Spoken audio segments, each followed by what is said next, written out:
Welcome to Tell Me Your Story, New Paradigms for a New World. I'm Richard Dugan, your host, and we come your way every Saturday from 3 to 4 p.m. Pacific Time. We stream live at richarddugan.com and newspress.com. We're rebroadcast on a2zen.fm at 3 p.m. Pacific Time Sundays, and we archive the programs at richarddugan.com, the radio shows page. It's a pleasure to have you with us every Saturday as we take a look at those new paradigms for a new world, looking for those new ways of living, giving you choices and knowledge of those choices to help make your dreams come true. It's really a pleasure to come your way every week to bring you these interviews with the various guests that we have. And we'd like to hear from you. If you would like to drop us an email, I was going to say drop us a line. Not sure how you're going to do that, be that as it may. You can do that. Richard@richarddugan.com is the email address. And we encourage you to use that email address and get in touch with us. We'd love to hear from you. I think it's going to be interesting to see what we have on the menu for today. And menu is the right word for today because we are going to be talking with one of the authors of the Mystic Cookbook.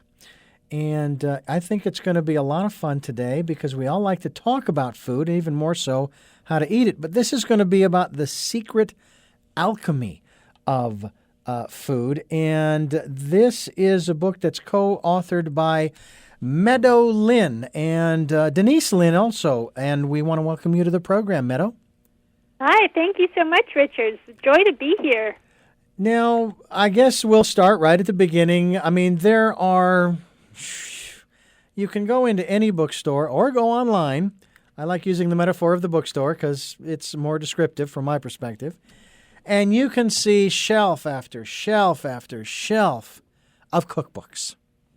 What sets this cookbook apart from all the others? Well, this cookbook is unlike any other cookbook. And I'm not just saying that flippantly. It really is, and this is why. It is really what we've been calling, it's more of a cookbook for your life, or a cookbook for life, I guess, than it is a recipe book. It does contain a number of original recipes, all created and tested by me, so in my unbiased opinion, they're all fantastically delicious.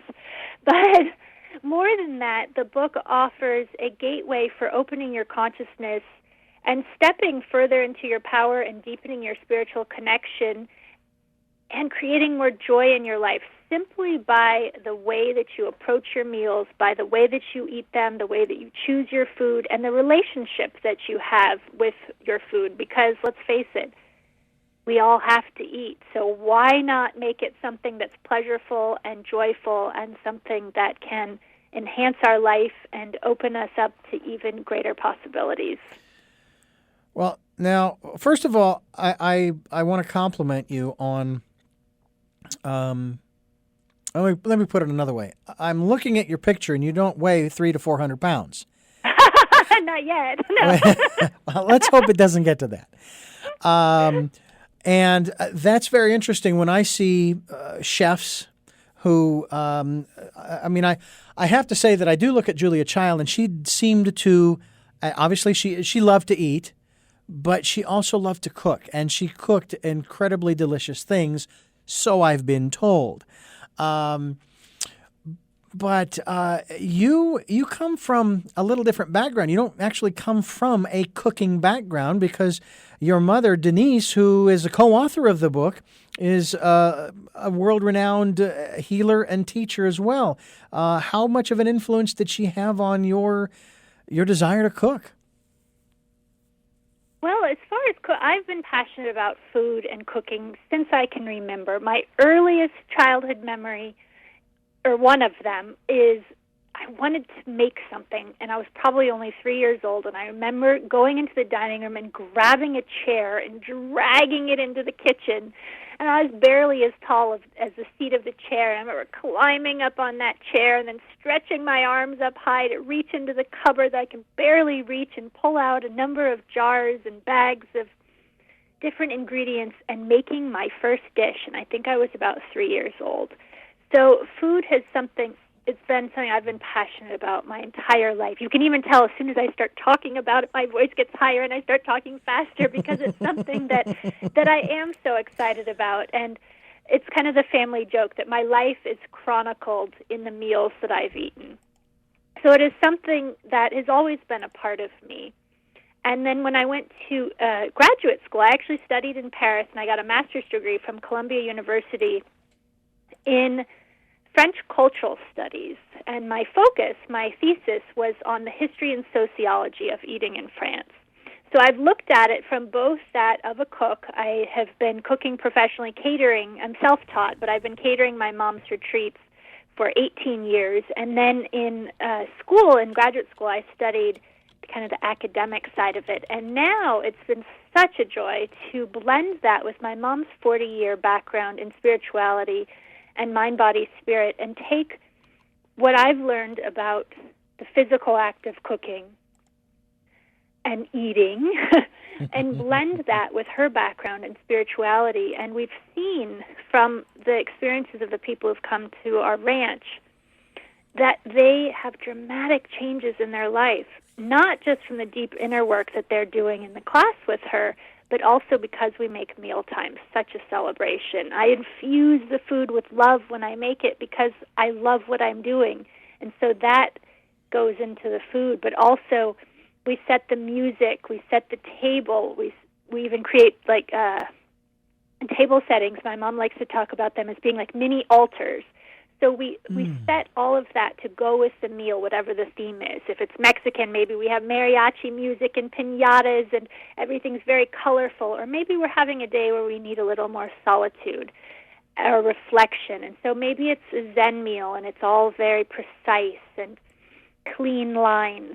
Or maybe everybody needs to tap into that childhood joy. So we'll have just a fun kind of exuberant lunch where maybe we have grilled cheese and tomato soup takes us back to our childhood. Maybe we listen to, Zippity Doo Dah, or whatever it is that you can use food to change your state, not just to appease hunger, but to uplift your spiritual and mental states as well. The Mystic Cookbook is the title of the book, and of course it does actually contain recipes, but did I hear you correctly? It's not actually a recipe book, even though it has it in it. It's not designed like the cookbooks that my mother would have up in the cupboard when she wanted to make an angel food cake. She'd pull it down because as you just stated, what you're incorporating, and that's kind of where I want to go, because one of the things that I'm kind of gathering from what you've already shared with us is that there is not only a chemistry to us as human beings, there's a chemistry to the food that we eat. And when you combined, I'm going to use the term chemicals, or elements maybe is a better word, when you combined the elements in a certain way or certain elements in a certain way, and then we ingest those elements, it can affect us in different ways. Maybe even each time that we have that same set of elements, it can affect us in different ways because we've had new experiences. Is that a fair way of putting that? That's a great way of putting it, and I think you're getting into that idea of the alchemy, the secret alchemy of food. And we can look at that alchemy at first from a very kind of physical level. Alchemy was those kind of ancient, perhaps madmen / scientists who are trying to take base metals and turn them into gold. And on a very physical level in the kitchen, we do that. We take a number of different ingredients and blend them together to make a dish, a complete meal. And that meal, in many ways, is more than the sum of its parts. And so in that way, there is alchemy always happening in the kitchen. That you take, a tomato, an eggplant, some peppers, zucchini, and you blend that together, and you have a ratatouille, is a vegetable stew from the south of France, which is much more than each of the one ingredients would be on its own. But then, on a deeper level, I like to use the analogy of a snowball. When here in the coast of California, we don't get a lot of snow, but when you have a really wet snow and you're making a snowman and how it just keeps on picking up more and more snow and eventually you get that really big ball. Mm-hmm. it's like that with energy, too. Food is made up of energy. And so it's constantly picking up our love, our desire, our anger even, and we take that in when we eat. So, sometimes you can have a dish that's prepared the exact same way with the exact same ingredients, and one day it tastes completely different than the next day. That could be the difference of the emotions, the thoughts, the feelings you were having that when you were cooking that actually do indeed infuse that food. And they've been doing some research at a university in Stuttgart, Germany on water, similar to Dr. Emoto's studies with water, where they took identical samples of water and froze them, but each sample of water had been touched by a different person. And when they looked at the water crystals, each one was changed by who had touched it. And they did it over and over again, and each frozen water crystal for each individual person looked the same over and over again, but they did not look like the other ones, even though the water sample was the same in all cases. So that is another way that food is not just that, that bright red apple on the counter. It is infused with the energy of the place where it has come from, the people who've come in contact with it. And then even more so, each food, and I think you were getting at that, Richard, is also infused with our own associations and beliefs and past experiences. If, for instance, you had a really bad experience at one time with, say, a piece of fish as a child maybe, and it didn't sit well with you, it might be years until you could eat fish again, or you always, without even knowing it, have some sort of reaction to the fish, or maybe something traumatic happened. I had a friend growing up who stopped eating completely, and her parents couldn't figure it out, and they, of course, were very worried. And it wasn't until she'd gone through a lot of therapy that they realized that the family dog had choked on some food and had died. And so as a very young, impressionable child, she had equated eating with dire consequences, so she just stopped. So we all approach our food with our back history. And so every time we're eating, that is at play as well. So when we can pinpoint what those beliefs, those associations, those memories are, and change them or make new memories, new beliefs, new associations with food that is delicious and good for us, we can make dramatic changes and we'll have that many more delicious, wonderful things to eat. Oh, fantastic. Well, the one thing that I find interesting about all of this is the conversations I've heard over the difference between, and I don't know how this plays in just yet, but I have a feeling it does, cooking and baking. And, of course, the basic analogy is that baking is a science and cooking is an art because, you have to do things just right in baking in order for the baked good to turn out the way you want it. Whereas in cooking, you can be as creative as you want to be, mix flavors that no one has ever thought of mixing before and come up with a whole new taste sensation. How about those two aspects of the overall concept of cooking, shall we say, and using that in a very general sense? How do we bring those two together in this conversation? That's interesting. I had never really heard it broken down quite so black and white, and I do see that, but also I think there is art still in baking and there is still science in cooking, but I would consider myself more of a savory chef than a pastry chef for that very reason, that baking tends to be very scientific. You have to follow rules. And you're the rebel, are you? Well, I am not actually at all. I am such a rule follower in every aspect of my life, except maybe for cooking. But I do see, it's a very interesting question. But I do see in so many ways that cooking, it is an art form, and it's such a joy to see this. I don't want to say resurgence because I don't know if it actually is happening again, or the surgence, but I'm not sure if that's a word, of people's interest in food and cooking. I mean, the Food Network, a few years ago, no one talked about food in the way that they do now. And I was an elementary school teacher for a number of years.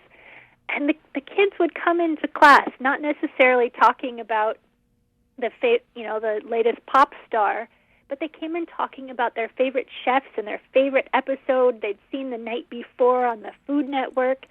And it's such a joy to see food and the preparation of it really being lauded for its artistic, creative side.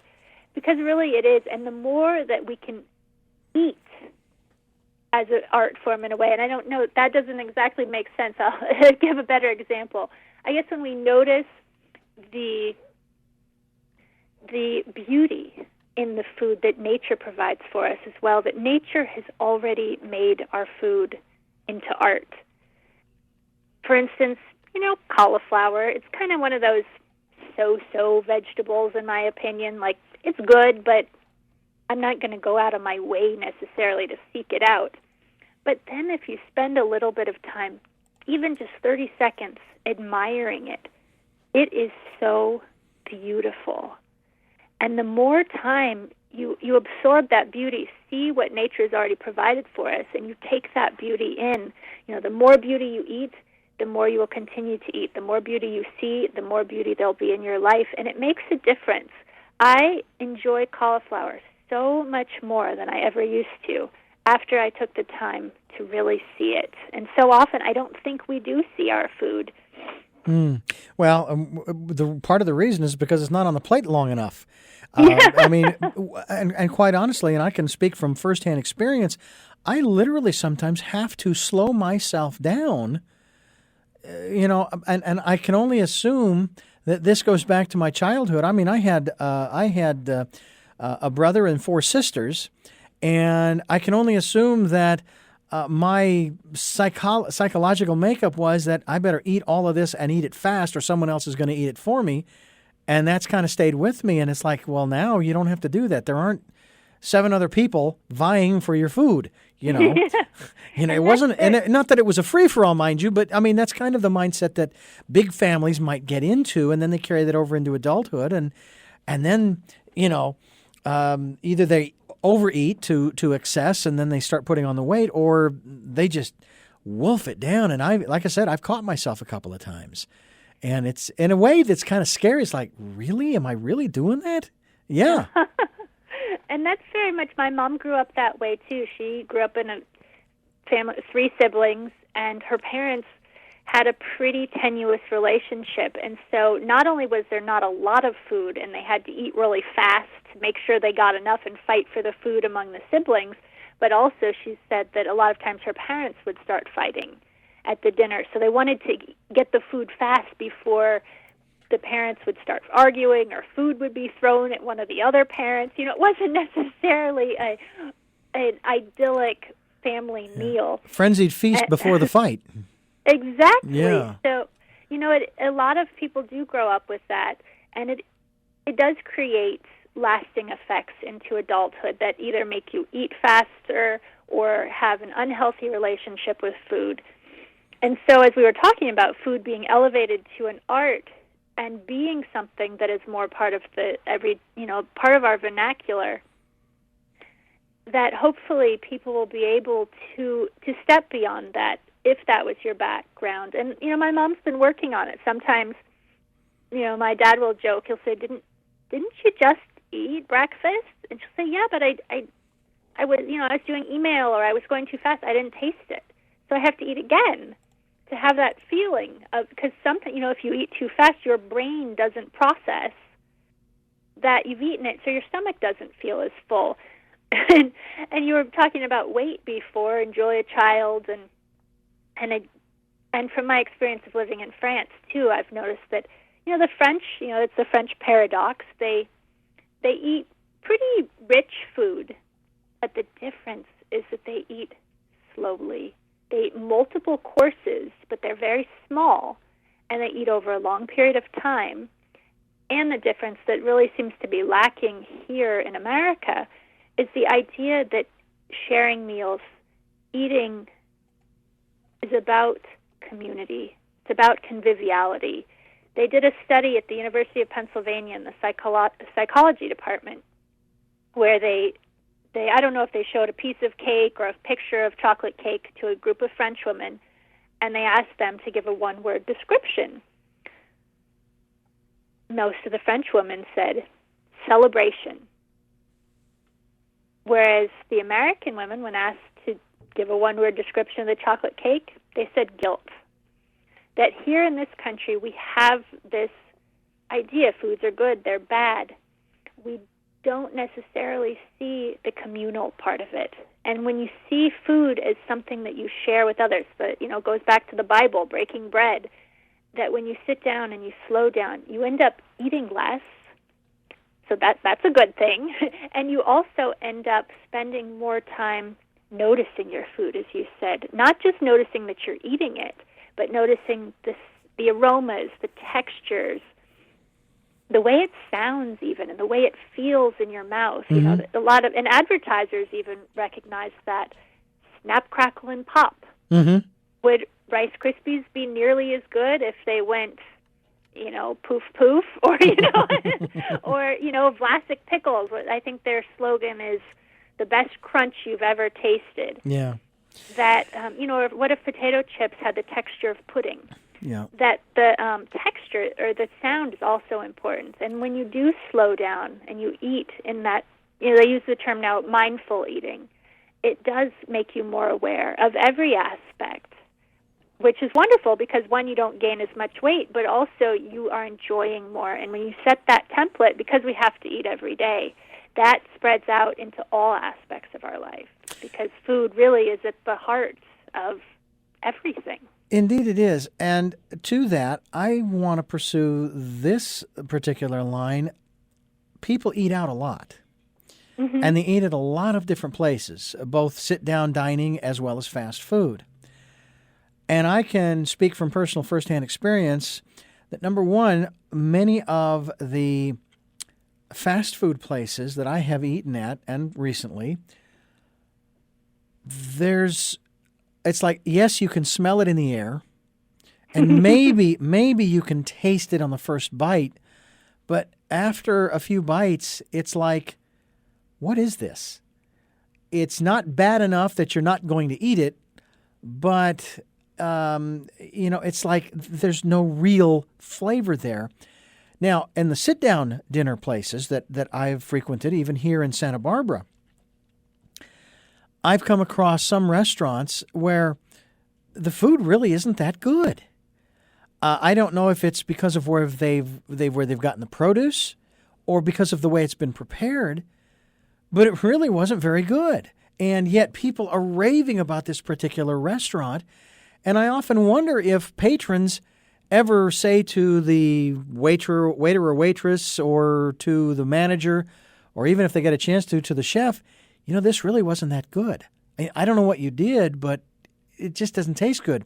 Whereas my wife is an excellent cook. I mean, she knows how to pound a chicken and tenderize it to the point where when she cooks it in the way that she does, and she uses a technique with a lot of different foods where she will sear the food in a pan on the stove with oil first, mm-hmm. then put it in the oven for 15, 20 minutes to cook. Mm-hmm. And one final point on this, whenever I order ahi tuna, and when I order seared ahi tuna, it isn't the flavor so much that I enjoy as much as it is the texture. Mm-hmm. The flavor's good. And I remember the first time I had, I'm going, this isn't tuna, doesn't taste like tuna. Well, that's because you weren't getting real tuna, or you were getting the chicken of the sea, as they call it. But it was the texture, and not just the flavor that I really, really enjoy. And I've had some bad ahi tuna prepared. Mm-hmm. So what effect does bad food have? And I don't mean necessarily the kind that gives you indigestion, but for my examples, on our, how shall I say, our psyche, our spiritual well-being, our soul? Well, first off, it sounds like your wife is a wonderful cook. Oh, absolutely and, fabulous. Oh, it must be such a joy. And probably additionally, what you're tasting, too, is not just her culinary know-how and her skills, but also the love that she's putting into the food. She loves to cook. You're tasting the fact that she loves to cook, but she loves you, too, and that is going into the food. So it's nurturing and nourishing. And they say in India, actually, that a mother, and probably a father by extension, that her food is the most nourishing for her children because it is filled with all of that motherly love. So that, on such a soul level, your wife's food is filled with soul, actually, that you don't always get from restaurants, especially, what do they call them, fast casual, or kind of, a lot of restaurants, there isn't a lot of soul in the food. There are some that have a ton of soul, and sometimes it can seem inexplicable. I was talking to someone recently who said at their local market there is a number of different coffee vendors, but there's one guy who has a line all the way, around the block. And she asked him, what's the difference? You sell coffee, he sells coffee. Why is your line so long? And the guy said, because I put love in my coffee. And, he's not advertising that, and it sounds a little bit cheesy, but there's got to be something to it. Yeah. Oh, because, because they can taste, and as you said, your wife is very skilled, obviously. She knows her way around the kitchen, but also there's that deeper level that's in that food as well. Yeah, and I think that I also find it rather interesting the way that the chef positions are occupied. It's weird. Most chefs are men in restaurants, but most men don't cook at home. Mm-hmm. Now, those chefs might cook at home, but usually if they're married or with a partner, usually it's the woman that cooks at home, but there are very few female chefs. There are female chefs. I know there are, but there are probably more men than there are women. And I find that very interesting because of that other aspect. And I think that it probably would behoove maybe I should have paid a little more attention in home ec class. I mean, I enjoy an occasional, and I do cook occasionally, and I probably barbecue more than that. But she still oversees that, and I don't have a problem with that because she's been doing this a lot longer than I have, and understands it better. So I'd rather get her guidance than ruin a piece of meat or whatever we're cooking on the grill. I always think that the grill thing, it's almost hearkening back to caveman days or something. There's something about the fire in men that, women, as you said, your wife, and it's the same with me. I do all the cooking. I cook all the time.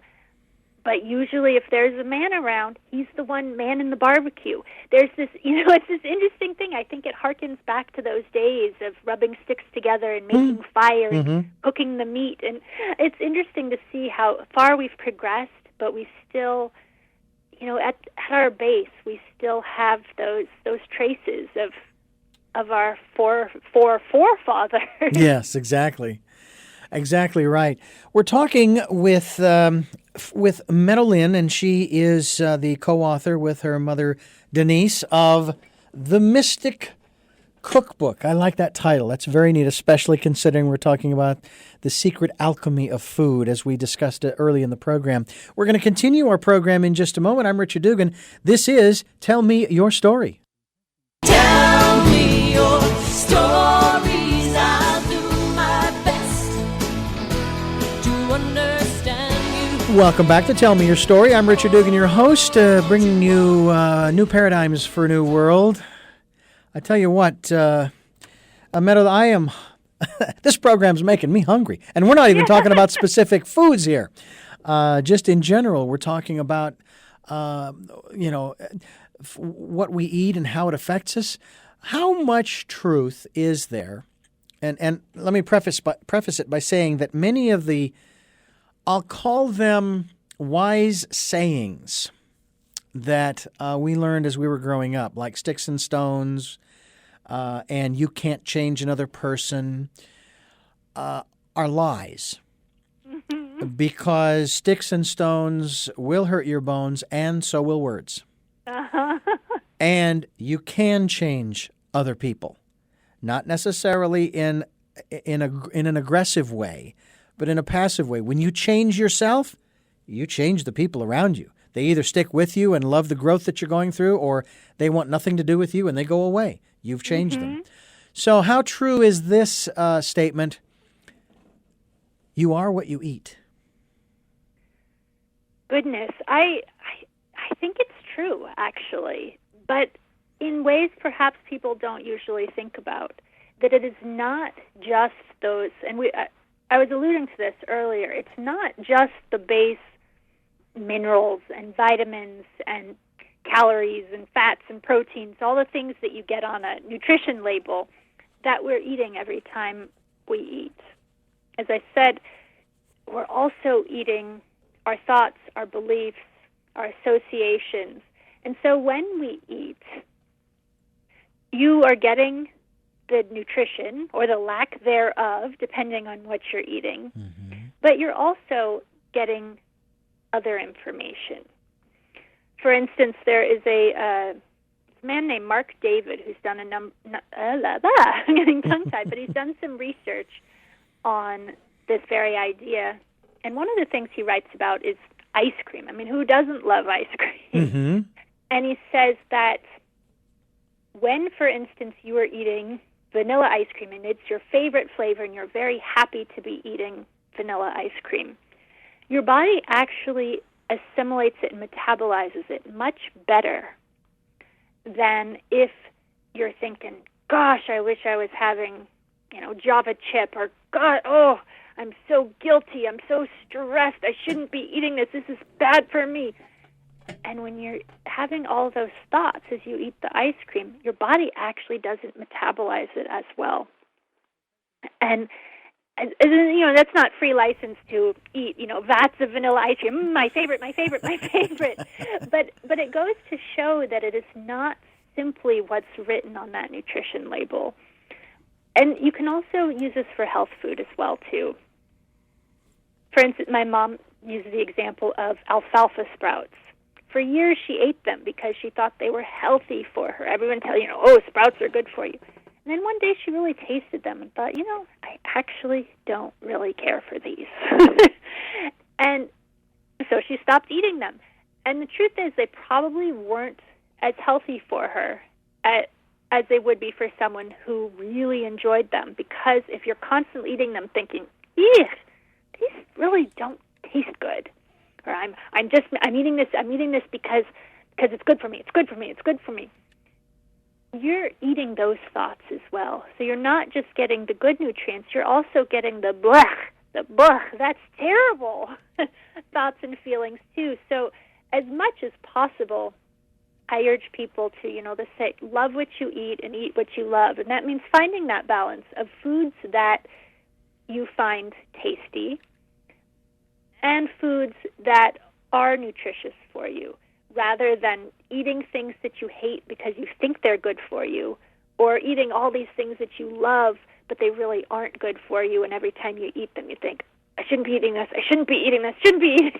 because that's not healthy either. But in that way, I do think you are what you eat, because you are those thoughts, you're the emotions, you're those beliefs, and the nutrition that comes along with it. Well, I know that as a Reiki master, I was taught that it was always good to Reiki your food. Mm-hmm. And in essence, it's the equivalent of praying before your meal. I mean, that's kind of how I viewed it, because that's what we did when I was a kid growing up. We'd say grace, and away we'd go. And I thought, okay, but what if the food isn't that great? In other words, let's just say that the quality wasn't there. Mm-hmm. Is the Reiki, and now I'm, because I want to broaden this out. I don't want to just focus on the Reiki, but again, for the example, is the Reiki going to fix the fact that it's not that good, it's not that high a quality of fruits and vegetables or whatever it is? Or is it, in the context in which we're speaking, can we actually change or metamorphose, or using the word alchemy here, to transform the food into something that will actually be beneficial to our bodies? I think on a number of levels, there are different things going on with that are affecting the food, either with Reiki, saying grace, doing prayer, and there's obviously something to it because you said every family in America in the 1950s said grace before a meal, and throughout history, throughout the world, different cultures, prayer and grace are very common. And as you said, Reiki too, a lot of people who have studied Reiki do Reiki on their food. And actually my mom was responsible for bringing Hawaii Tocado to introducing her to America in a lot of ways back in Hawaii in the 70s. So I'm not a Reiki master myself, but I'm familiar with it. But so I think on a couple of levels. One, as I mentioned before, is Dr. Masaru Emoto from Japan and the water crystals when they've frozen the water. You're familiar with the very much so. Yes, And the prayers and the love that goes into that water, and then they freeze it. Those water crystals will suddenly become more symmetrical, more, quote unquote, beautiful than those that, if they say mean words or hurtful things to the water, they end up with jagged crystals in the frozen water samples. So, science is showing that thoughts and prayers do change food.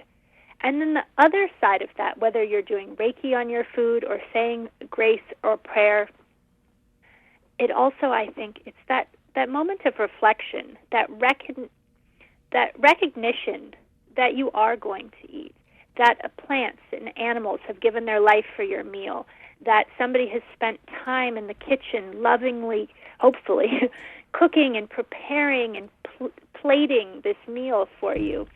And it's also a time when and we talked in France about community, when you say grace with others, you're also recognizing that you are at a table with others, that you are sharing in that community as well. So all of those aspects, I can't see that it doesn't affect the food, even if, as you said, it's not the highest quality food to begin with. Of course, it's best to start out with the highest quality, but you can't always. And so in the Mystic Cookbook, we do offer a number of suggestions and tips and techniques of ways, including prayer and grace, that you can use to raise that vibration of your food.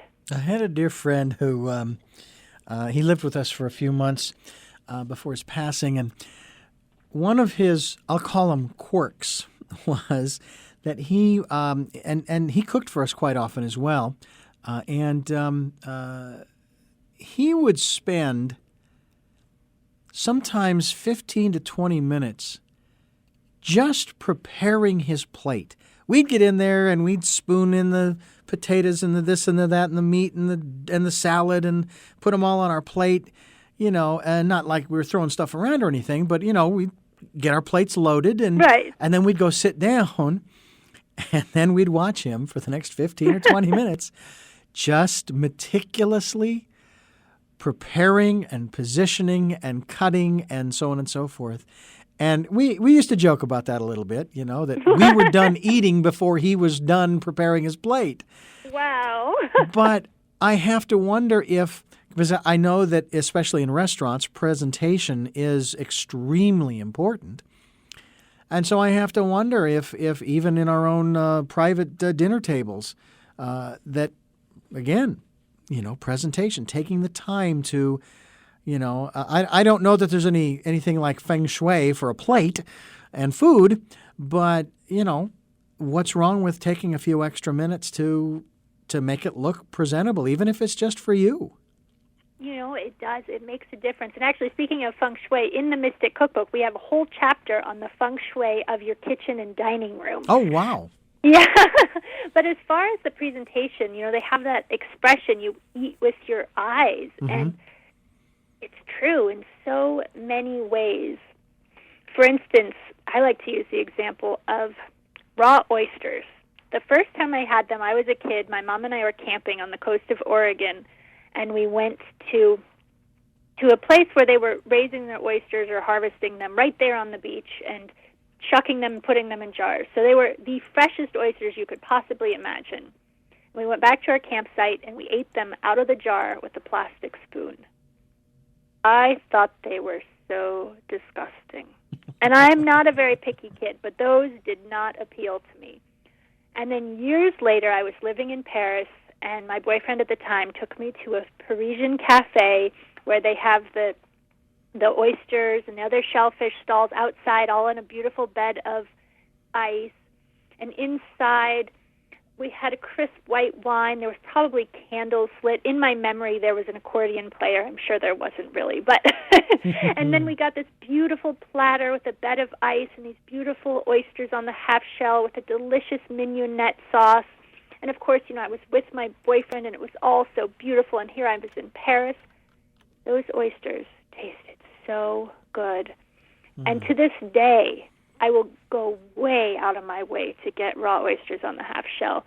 And even though they were equally fresh, the difference of the experience of who I was with, I mean, not who I was with, because I was with my mom the first time, that was great too, but the setting, being in the beautiful cafe, being in Paris, having the wine and the music, and having the beautiful presentation of the oysters on the platter, I mean, there's no comparison. And even though the taste was pretty similar to raw oyster in both cases, that the presentation actually affects the way that we enjoy our food.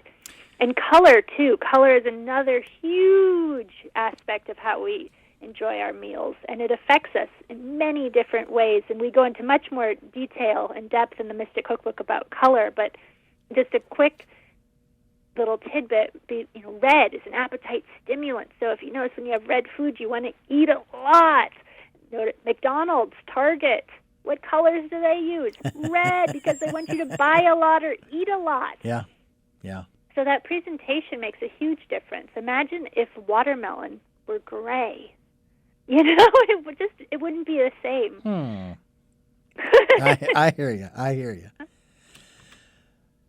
Let me ask you in regards to, because you've alluded to it, you've alluded to people that you're with.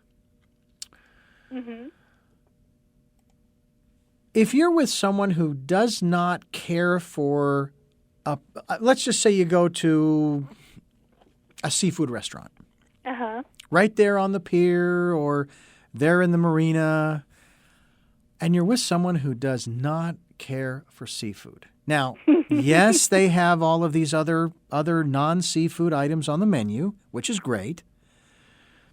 How do you? What's the energetic going on there, and how do you work to balance that out a little bit? Because I'm certainly not going to force the non-fish eater to eat fish. That's the wrong thing to do. I already know that. But by the same token, I really want, because when you mentioned raw oysters on the half shell, I've had them once, and I actually enjoyed them. But I haven't had, and this was back, had to have been in my late 20s. I haven't had them since. Not because I don't like them, but because I've never really had the opportunity since.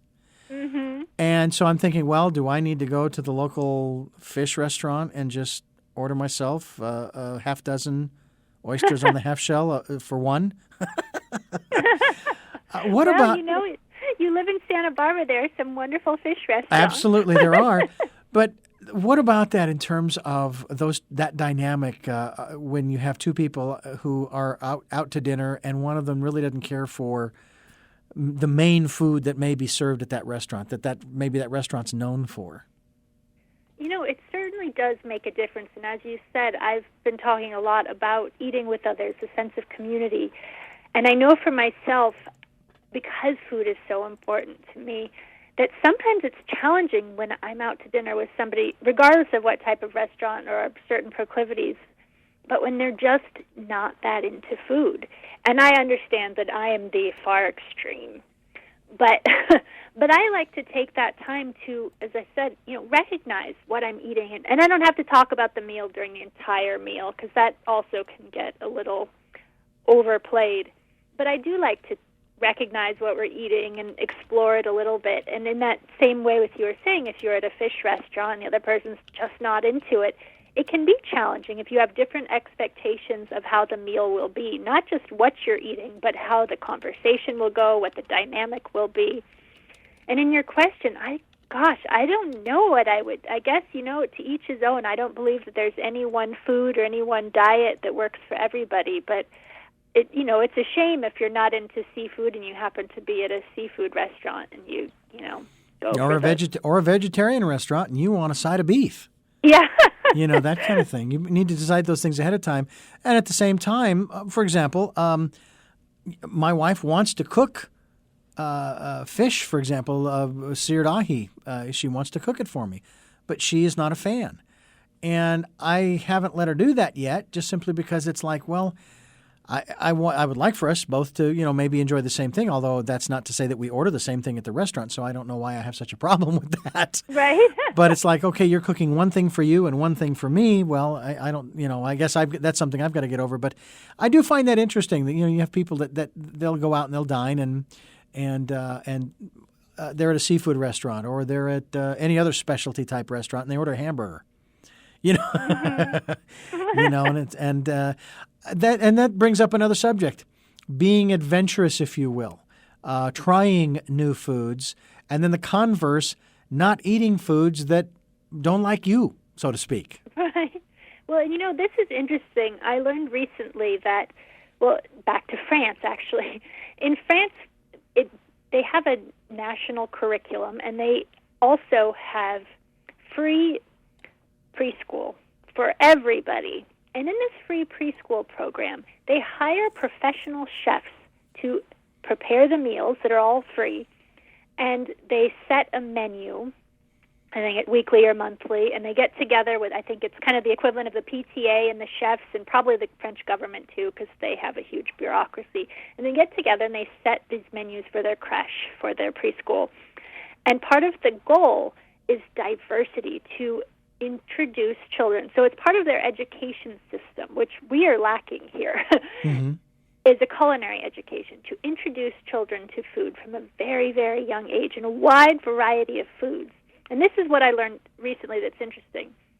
A child has to try, or an adult for that matter, has to try something 8 to 15 times. And if they've had an unfavorable reaction to it the first time, after 8 to 15 times of trying it again, they will like it. So here we often have this tendency, and that's why so many people, will go to a nice fish restaurant on the pier, as you said, and order a hamburger because it's comfortable, it's known. Because as children here, we're not encouraged to try new foods. You look at the children's menu in most restaurants: French fries, chicken fingers, peanut butter and jelly, grilled cheese. Yeah. Pretty ubiquitous. Whereas in France, they're making beet purees, sautéed leeks for little 3-year-olds. But in France, the child tries a beet puree one time. They say, "Nah." They say, "Okay, you tried it. That's fine. But next week you're going to try it again." And they try it again, 8 to 15 times, and then they will like it. And so it's interesting that the earlier we can introduce, especially children, to a wide variety of foods, the more diverse our diet will be, which makes us healthier. And I think also the more that you can expand your horizons when it comes to food, the more you're expanding your horizons in all aspects of your life. Because food is that universal. It connects us to everybody and throughout time, as I said before, and it's something we have to do. It's really at the heart of our lives. Mm-hmm. So if you are open and adventurous and willing to try, and doesn't mean you have to eat 100-year-old eggs like they have in China or live octopus that they have in Korea, but being willing to try beets and leeks, that I do think that actually indeed opens up other arenas in your life. It raises another point too, because we ship all different types of foods all around the world that are not indigenous to that area. And before we did that, we ate what we grew in the region in which we lived. And even from season to season, the varieties of foods changed. And so our diets were varied even on those just those foods that we could grow from season to season in our specific region, seasonal foods. Whereas now we ship all different kinds of foods all over the place that are not indigenous. And quite honestly, the question's been raised as to whether that is a good idea. I don't know. What are your thoughts? I love what you just said about a diverse diet. It's good for us, and as opposed to eating the same thing over and over and over again. But what about that in terms of eating what's right there in your own backyard, so to speak? And this we do write about in the Mystic Cookbook. And I think in one way it's amazing. We live in this amazing time in history when we have the entire world available to us to try, to taste. And also at this time in history, we live in a time when the worst possible food is available to us as well, for better or worse. There's a lot of packaged and prepared foods. But there is something to eating really locally and seasonally that we're bereft of in our culture at this time, that we don't have that connection to the seasons, to the passage of time, to the cycles of nature that we used to have, because we can have a banana from Central America every day for breakfast if we want, or we can have raspberries in January or oranges in August. That it's amazing we have all this diversity, but also when we take that time to really eat locally, really eat seasonally, it connects us to the land in a really deep way, and also to those cycles of nature. And each season has its own energy, and we write more in detail about this in the Mystic Cookbook. But the summer is this time of kind of expansiveness, and we talk about, we even have a section in the Mystic Cookbook about creating a summer meal, eating summer, we call it, where you have this expansive energy and you eat summer foods and you expand that energy into your life. Or autumn is the kind of the cornucopia, abundance, and you want to feel more abundance in your life. Create a meal using fall foods, and you're bringing that fall energy into your life as well. And for winter, pulling inward, that time of reflection that unfortunately we don't have either now. We're go, go, go, go, go, where traditionally winter was that time when you got to kind of slow down and restore your inner coffers. Right. Then, spring, new beginnings. So there's so much that you can do by eating seasonally that has great power. But also, I love being able to have all these things that we wouldn't normally have also. So it's kind of finding a balance. Exactly. I'm going to go somewhere that I'm sure you've had to deal with as in conversation from time to time. This goes to the good food, bad food aspects. And let's talk a little bit about, and we can talk for as little or as long as you'd like, about genetically modified foods. What's wrong with the foods that we're growing now that we have to mess around with the genetics and try to make them bug free and this and that and the other? I thought we were doing just fine without this stuff. And there are other countries around the world that are saying, we want nothing to do with it. Get it out of here, or don't bring it here because it's not allowed. And yet we in this country, it's like we're not being given the choice because I was talking with a feed producer. We used to have chickens, and I asked him if they used genetically modified grains in their chicken feed, and he says, "Well, it's impossible not to get it anymore because they've been using it for over 25 years." And I thought, really? But it doesn't say that on the label. Well, they don't have to put it on the label. And I was, and of course that was the big issue with the past election and that one particular proposition. But be that as it may, your thoughts in terms of the energetics and so forth on our souls, on our psyche, if you will, on our spiritual life. And the last chapter actually in the Mystic Cookbook is called organic, local, GMO, oh my, I don't know the exact wording, but and we do touch on these issues because they are really important issues. that being a knowledgeable shopper in the grocery store is so important. And what you were saying about corn it's so scary. I have an organic garden that I'm actually looking at right now through my window, and I love spending my winter poring over my seed catalogs, and I like buying heirloom seeds. I get a lot of them from a farm in the Ozark Mountains, and they're completely dedicated to heirloom organic seeds. And even they are saying in their isolated little valley in the Ozarks that it's really hard to keep GMOs from their heirloom seeds. And once that's gone, it's gone forever. So it is pretty frightening, and on a really physical level, it's really scary to who knows what these modifications are doing to us internally, but also on a spiritual level, because what we're eating isn't what it is when you eat GMOs. So we think we're connecting with the energy of the tomato, for instance, but it's got some other genes in it. So it's frightening. I mean, and some even argue, well, how do you know that this isn't supposed to be the natural evolution of our food supply? And I'm thinking, really? I don't see evolution as something that is controlled. It happens naturally. And I can see how GMOs make sense on a financial level. Yeah. And how it was started. Okay, it makes sense. Engineer the insecticide into the corn, put in a gene that makes a tomato not spoil, make it so we can grow more crops around the world to feed more people.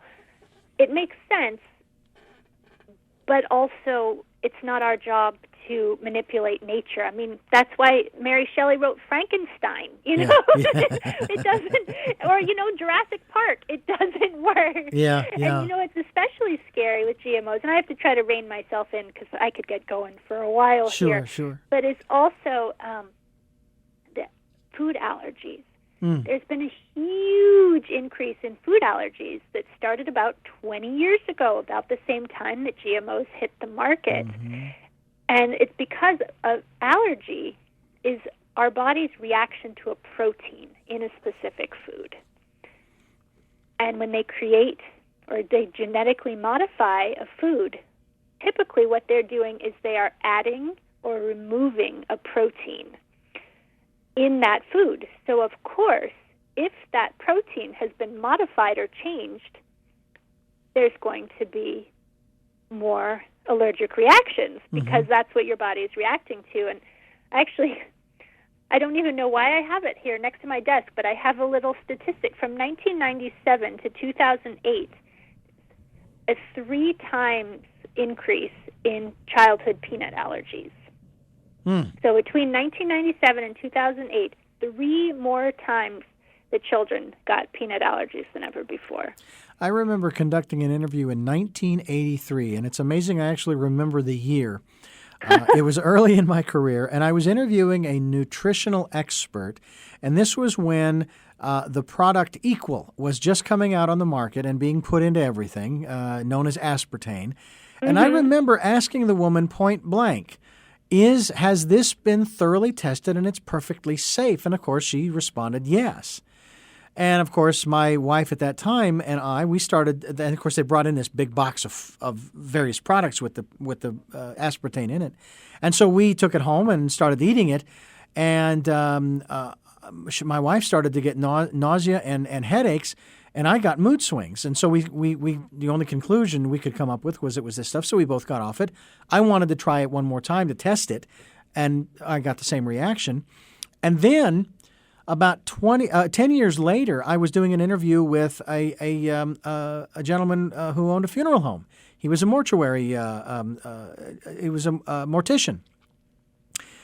And I asked him about how things have changed over the last years in terms of his work and his industry and so forth. And he says, well, you want to know the real interesting fact? He says, over the last 10 years, I've been using less formaldehyde to embalm bodies. Oh my God! And the it's been verified that aspartame turns to formaldehyde. So those people, and I do not, but those people who consume products with aspartame in it are embalming themselves as they live. Oh, my goodness. I was just astounded. So, yeah, and it's like, okay, go back to 1983. She said it was perfectly safe. There are no problems. And yet people would exhibit problems. They'd report them, and they were sloughed off and say, oh, it's got to be something else. Why does it have – this is the only new thing that I introduced into my life. How can it be something else? Yeah, and it's so pretty scary. yeah, and so when you start talking about any types of modifications to our food supply, then you start saying, okay, then it is time for us.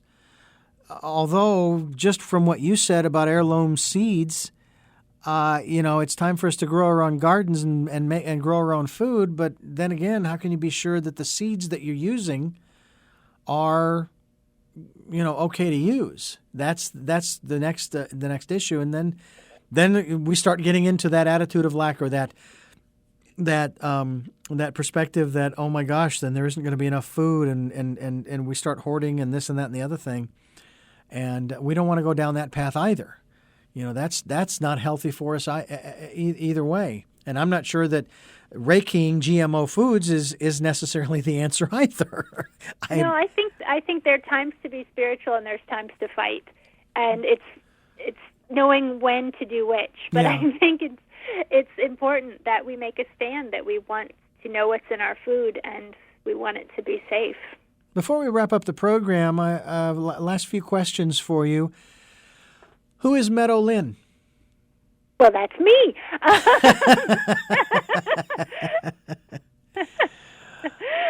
Well, what do you want to know? However you choose to answer the question.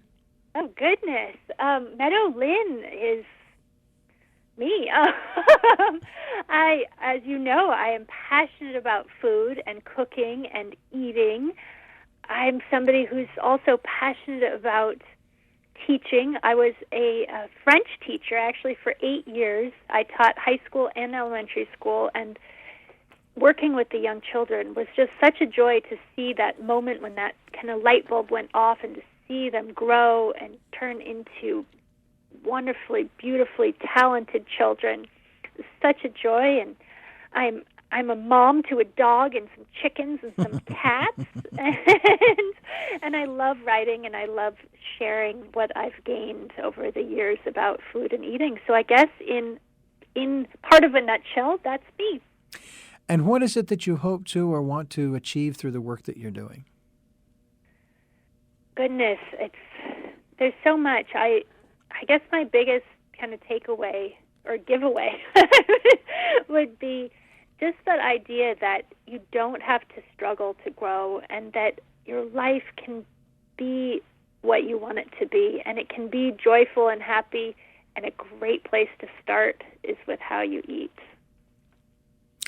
And final question. Okay. How powerful are we? Goodness, and it depends on the context, I guess, but I think we are a lot more powerful than we think, and that we really, each person has the ability to change their own life and to make it even better. So I think we have a lot more power than we think we do. Meadow Linn, I want to thank you so much for joining us on the program, co-author of the Mystic Cookbook, The Secret Alchemy of Food. It's been a great joy to have you on the program. Thank you so much, Richard. It's been such a joy. And the website that people can go to find out more about you and the book? TheMysticCookbook.com. Easy enough. The MysticCookbook.com. Thank you again. I'm Richard Dugan. This has been Tell Me Your Story, New Paradigms for a New World. Until next week at the same time, love to all.